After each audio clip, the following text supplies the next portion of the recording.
Hey folks, it's Lorraine Smith here with the weekly letter, although this week I'm doing something a little bit different. Instead of giving you an update on what I've been tinkering away at and pointing you to all kinds of things, I'd like to take a moment to talk about magic and how it's different from fantasy and why it matters. With that, here we go. More magic, less fantasy, spot the difference. When I think about the future I want, I use my imagination a fair bit. I have a lot to draw on because the imaginal cells of what's to come are already here. I'm not expecting any magi to show up and hand over their gifts. Instead, I trust my inner mage to recognize and amplify images of this magical future. Is this fantasy? No. Word origins are fun to explore, not to tangle us up in definitions, but to illuminate the trail of breadcrumbs that came before, so we can double back sometimes to make sure we haven't lost our way. For instance, if you double back to the first paragraph that I was just reading, you'll see I used 6 words that contained the same root, mag, the meaning of which comprises a heady combination of ability, wisdom, greatness, and power. Here are those words again in case you missed them. Imagination, imaginal, magi, mage, images, and magical. Seeds becoming plants have been modeling this magic for billions of years. The acorn is an oak. It seems fantastical, but it's just basic magic. That little capped nut has the power to become a mighty tree. That is all magic is, an innate potential to become much more.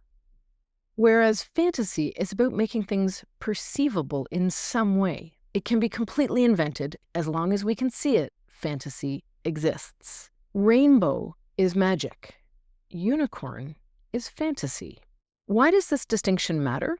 It matters because when we hear huge ideas about radical change, the response is sometimes disparaging.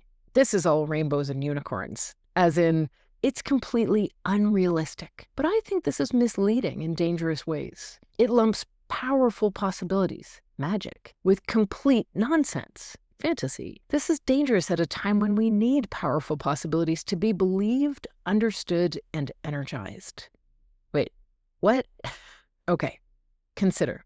Rainbows are made up of light, reflecting and refracting as it passes through water droplets in the air. Rainbows are very real. They follow the basic laws of physics. The light is real, the water droplets are real, the color spectrum is real. Rainbows can back up the wow factor.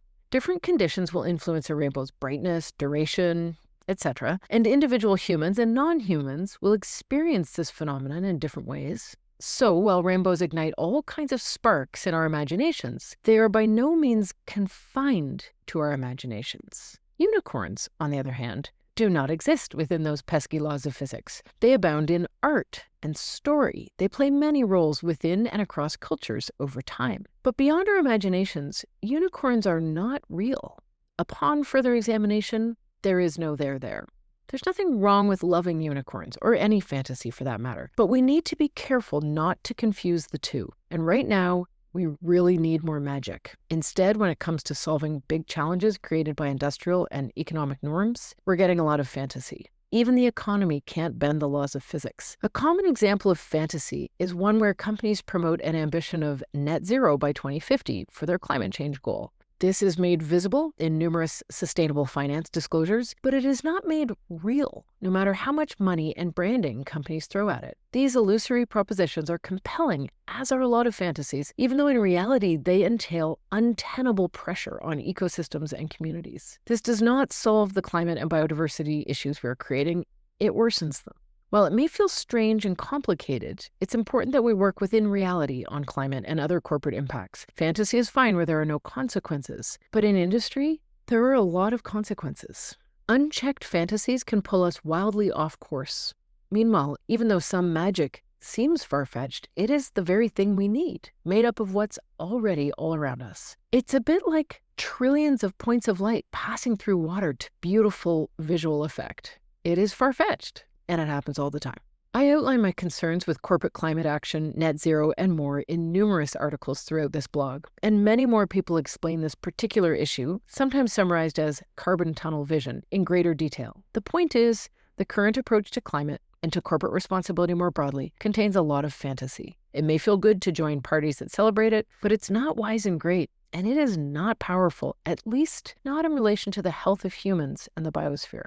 Magic, on the other hand, happens when a company illustrates how they are meeting needs, bounded by the laws of physics. For example, drawing on wisdom and abilities that are already present, a bank could deploy capital to ensure the people and places living this way are seen as leaders, not seen as the ones needing to be developed. The imaginal cells of how people live within the confines of the laws of physics are abundant. For the most part, instead of energizing them, many industrial practices ignore, marginalize, or develop them in service of fantasies of progress. It's time to fact-check the word realistic.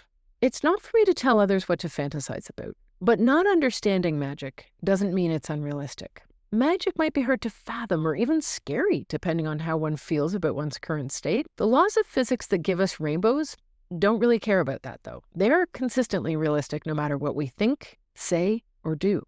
If the magic I'm pointing to feels delusional, like some kind of backwards approach that cannot possibly work, I encourage you to notice the current global scene. Corporate climate action, as well as economic norms more broadly, are based on the fantasy of endless economic growth. There's already a bottomless trove of knowledge on this, so I won't linger there. A solid starting point for anyone who hasn't let go of economic growth yet comes from the originator of the idea of measuring GDP in the first place, warning us in 1937 precisely not to use it the way we use it now. Go forth and think magically. The deeper I go along the trail of industrial healing, the more I find myself saying, bring on the magical thinking. There is a lot of magic to explore. It's hiding among what we already have, what we already know how to do. It's what becomes possible when we deploy our ability, wisdom, greatness, and yes, our power too, with intention, ensuring we do not undermine our needs in an endless push to serve our wants, or even worse, our fantasies about our needs and wants. The last thing we need is more fantasy. But if we had a little more magic, well, imagine. Thanks for walking alongside, folks. I hope you enjoyed this little part of the trail towards industrial healing. If you aren't already receiving my free weekly newsletter, you can sign up at blorrainesmith.com. If you have questions or feedback, I'd love to hear from you. You can also get in touch with that website. If you know anyone who could use some inspiration along the trail, I hope you'll feel happy to share this with them directly or pop it into your own social feed and say a few words. That really helps me reach more folks and encourage others along the journey. Thanks again, and I'll see you next week. Bye for now.